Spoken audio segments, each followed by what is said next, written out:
16 दिसंबर भारत की 1971 की फतह की याद दिलाता है, जब भारतीय फौज ने पाकिस्तान के खिलाफ शानदार कामयाबी हासिल की थी, जिसके नतीजे में मशरकी पाकिस्तान, आज का बांग्लादेश, आज़ाद हुआ था।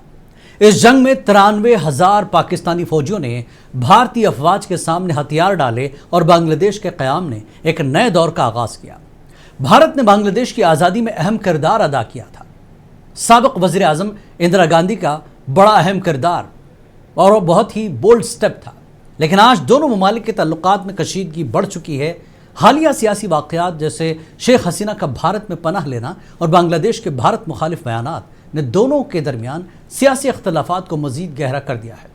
दूसरी तरफ पाकिस्तान और भारत के ताल्लुकात भी कश्मीर तनाज़ा और सरहदी मसाइल की वजह से कशीदा है, जिसके बायस दोनों ममालिक के दरमियान कई जंगें और सिफारती तनाज़ात हो चुके हैं।